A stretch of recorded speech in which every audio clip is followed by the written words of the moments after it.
बिस्मिल्लाहिर्रहमानिर्रहीम। अस्सलाम वालेकुम नादरीन, आप यूट्यूब चैनल देख रहे हैं, मैं इमरान खान हूं। नादरीन, मखसूस नशिस्तों का फैसला आया और साथ ही इलेक्शन कमीशन ऑफ पाकिस्तान ने अमल दरामद कर दिया। मैं आपको सिर्फ इतना याद दिलाना चाहता हूं कि एक साल पहले भी सुप्रीम कोर्ट ऑफ पाकिस्तान के फुल कोर्ट ने यानी तमाम जजेस ने बैठकर मखसूस नशिस्तों का फैसला दिया था, लेकिन उस वक्त फैसला आया था पाकिस्तान तहरीक इंसाफ के हक में। काजी फायदी साहब चीफ जस्टिस थे। पूरा जोर लगाने के बावजूद वो ये फैसला पाकिस्तान तहरीक इंसाफ के खिलाफ करवाने में नाकाम रहे और ये फैसला पाकिस्तान तहरीक इंसाफ के हक में आ गया। एस्टेब्लिशमेंट ने बड़ा जोर लगाया लेकिन इसके बावजूद आ गया। और फिर कुछ डाउट्स है, उन्होंने आकर टीवी चैनल पे बताया कि इलेक्शन कमीशन ऑफ पाकिस्तान इस फैसले पर अमल दरामद नहीं करेगा। उसकी वजह यह है कि एस्टेब्लिशमेंट नहीं चाहती कि इस फैसले पर अमल दरामद हो, क्योंकि मिलिट्री एस्टेब्लिशमेंट का फैसला था, लिहाजा अदालती फैसले पर अमल दरामद नहीं हुआ। एक साल गुजर गया और दोबारा से आईनी बेंच बनाया गया, पूरी अदलिया का स्ट्रक्चर बदल दिया गया उसके बाद, और यह फैसला किया गया कि हम अपनी अदलिया लेकर आएंगे और फिर अपनी मर्जी के बेंच बनाए गए। आईनी बेंच जो है उनको तश्कील दिया गया और बहुत सारी चीजें अपने कंट्रोल में की गई। उसके बाद दोबारा से मखसूस नशिस्तों का केस लगा और फैसला फिर एस्टेब्लिशमेंट के हक में आ गया। वो फैसला जिसके ऊपर इलेक्शन कमीशन ने एक साल तक अमल दरामद नहीं किया, उस फैसले पे जैसे ही अदालत ने अनाउंस किया, इलेक्शन कमीशन ऑफ पाकिस्तान ने फौरी तौर पर फैसले पर अमल दरामद कर दिया। और जैसे ही मर्जी का फैसला है, जैसे रेडियां नहीं बांटते, जैसे माले गनीमत बांटा जाता है, बिल्कुल वैसे इन्होंने फटाफट फैसले के ऊपर अमल दरामद कर दिया। हालांकि अभी दो जजेस के दस्तखत भी नहीं है।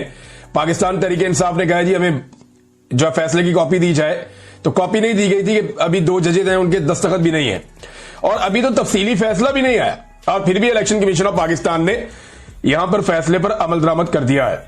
सिकंदर सुल्तान राजा ने एक बात साबित की है, कि अगर आप ढीठ हो जाएं और आप ये तय कर लें कि आपने दो नंबरी करनी है और एस्टेब्लिशमेंट की चाकरी करनी है और आप किसी इंसाफ को, किसी कानून को, किसी आइन को ना माने, तो आप किस तरह की एक किरदार के हामिल होते हैं वो उन्होंने दिखा दिया, प्रैक्टिकली करके दिखा दिया। उन्होंने बता दिया कि जनाब ये वो कैरेक्टर होता है जो आइन में नहीं मानता, कानून में नहीं मानता, इंसाफ में नहीं मानता, किसी लॉजिक को नहीं मानता, वो सिर्फ अंधाधुंध मिलिट्री एस्टेब्लिशमेंट के फैसलों की जो है वो तामील करता है। और यही इलेक्शन कमीशन ऑफ पाकिस्तान ने किया और उनकी जो दुनियावी कामयाबी है उसकी वजह भी यही है। देखिए, करोड़ों लोगों के साथ इन्होंने बेईमानी की है। ये चीफ इलेक्शन कमिश्नर, याद रखें बात, ये तो दुनिया खत्म हो जाएगी। अभी तो उनकी उम्र का वो हिस्सा चल रहा है जिसके बाद बंदा अल्लाह मियां के पास चला जाता है, और वैसे जाना तो हम सब ने है। लेकिन जरा वो ये सोचे कि जो आदमी किसी का हक मारे उसके साथ रोजे क़यामत क्या होता है, जरा कुरान पाक निकाल के पढ़ ले। और उन्होंने पूरी कौम का हक मारा है, करोड़ों लोगों से उनका हक छीना है, उनकी हक तलफी की है और बेईमानी की है। दयानतदारी का तकादा था उनके ओहदे से, लेकिन उन्होंने खयानत की है। जो लोग खाइन होते हैं, खयानत करते हैं, उनके साथ रोजे क़यामत क्या होगा जरा वो पढ़ लें, वक्त करीब है, उन्हें पता चल जाएगा कि करोड़ों लोगों के साथ उन्होंने किया। वो एक आधे बंदे के साथ कोई कर देता है, दो बंदों के साथ कर देता है, जाके माफी भी मांग लेता है। यहां चीफ इलेक्शन कमिश्नर ने पूरी कौम के साथ ही बददियाती कर दी है। जाली फॉर्म 47 जारी कर दिए मिलिट्री एस्टेब्लिशमेंट के कहने पे। जहां मिलिट्री एस्टेब्लिशमेंट का गिरबान पकड़ा जाएगा वहां इनका भी पकड़ा जाएगा और ये होना है। और इन्हें इस बात का पता भी है, ये सब जानते हैं, कोई बेवकूफ नहीं है, बस सिर्फ इनकी आंखों पे पर्दा पड़ा हुआ है। नाज़रीन, ख्वाजा आसिफ ने एक एहतजाज किया और ख्वाजा आसिफ का एहतजाज आप देखें, बड़ा मासूम एहतजाज है। इससे पहले ख्वाजा आसिफ ने कहा था speaker, deputy speaker, chairman senate, deputy chairman senate की तनख्वाहों में और माली मुराद में बेतहाशा इजाफा माली फहाशी के जुमरे में आता है। आम आदमी की जिंदगी को जहन में रखें, हमारी तमाम इज्जत आबरू उसकी मरहूने मिन्नत है। ये जनाब ख्वाजा आसिफ ने 11 जून को कहा था जब बजट आ रहा था, और ये तनख्वाहें बढ़ा रहे थे अंधाधुंध। इन्होंने काबीना की तनख्वाहें भी बढ़ा दी हैं, MNS की तनख्वाहें भी बढ़ा दी हैं, ये जो 4 नाम लिए इनकी तनख्वाहें भी बढ़ा दी हैं। पंजाब में भी यही किया इन्होंने वफाक में भी यही किया। अब ख्वाजा आसिफ का लेटेस्ट इसके ऊपर आया, ये माली फहाशी का सिलसिला 1 जनवरी 2025 से शुरू होता है। ये नोटिफिकेशन का हिस्सा है, यानी ये तनख्वाहें जो मिलनी है और मुराद जो मिलनी है ये 1 जनवरी 2025 से मिलनी है। पिछले 6 महीने की भी इनको दी जाएंगी। कौमी खजाने के इस्तेहसाल की ये इंतहा है। एक या दो अशखास अपने ओहदों की निस्बत से अपनी माहाना तनख्वाह और अलाउंसेज एक MNA से 4 गुना बढ़ा लें और जिम्मेदारी हुकूमत पर डाल दें। कौमी असम्बली के इदारे की कदर मंजिलत का ख्याल इसके निगहबान नहीं करेंगे तो कौन करेगा? वो सब फ्रॉड है। ख्वाजा आसिफ वफाकी वजीर है, ये काबीना में करने वाली बात को सोशल मीडिया में क्यों करते हैं? सोचा कभी आपने? ये लोगों को बेवकूफ बनाते हैं, ये अपना रिकॉर्ड सीधा रखते हैं। जनाब मैं तो उस टाइम भी मना कर रहा थी ऐ ना करना। ये ख्वाजा आसिफ जो रिमके ये ट्वीट्स वगैरह करते रहते हैं ना, या स्टेटमेंट देते रहते हैं, ये इसलिए देते रहते हैं कि कल को इन्होंने जनरल आसिम मुनीर को भी बुरा भला कहना है। जैसे आजकल जनरल बाजवा को गालियां देते हैं, जनरल बाजवा के ऊपर सारे इल्जाम लगाते हैं कि जनरल बाजवा ने इतनी घटिया सियासत की कि हमने सारी जिंदगी कभी सोची भी नहीं। कल जनरल आसिम मुनीर के बारे में इन्होंने यही कहना है। और उस वक्त इन्होंने ये ट्वीट निकाल के देखे जब आसिम मुनीर था ना, तब भी हम ये बात कर रहे थे।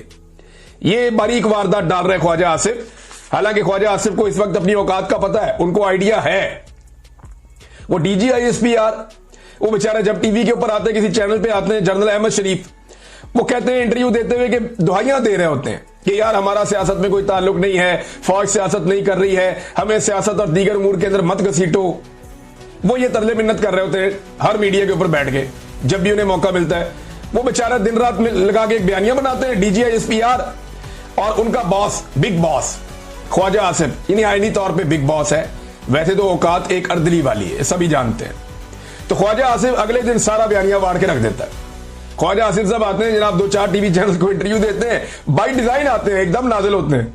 2-4-5 बंदे इन्होंने रखे हुए, आके उनको इंटरव्यू दे देते हैं, और इंटरव्यू देते हुए बताते हैं जनाब वो तो झूठ बोल रहे हैं DGISPR, उनका नाम नहीं लेते, जरूरत नहीं है ना, ये नहीं कहते कि वो झूठ बोल रहे हैं, लेकिन उनको झूठा साबित करके चले जाते हैं कि पाकिस्तान में कोई आईनी जमहूरियत नहीं है, फौज ही मिलजुल कर मुल्क चला रही है, और ये एक हाइब्रिड निजाम है। ये ख्वाजा आसिफ आकर हर दूसरे दिन गवाही देकर चले जाते हैं। और फौज बेचारी अपना बयानिया बनाती है, ये अपना बयानिया उनका खराब कर देते हैं। मामला पता है क्या है? ये कल कला को अपने लिए मार्जिन रख रहे हैं कि जब नवाज शरीफ को दोबारा इनकलाबी होने का दौरा पड़ेगा तो उस वक्त क्या किया जाएगा, उस वक्त किस तरीके से खेल खेला जाएगा। अभी कुछ लोग ऐसी बातें कर रहे हैं कि शायद चौधरी निसार अली खान जो है वो कोई किरदार अदा करने वाले आने वाले दिनों में अपोजिशन और हुकूमत के बीच में। अब मुझे ऐसा लगता नहीं है, क्योंकि एस्टेब्लिशमेंट की नीयत कोई नहीं है। ये सारा कुछ हुकूमत ने नहीं करना, अपोजिशन ने नहीं करना।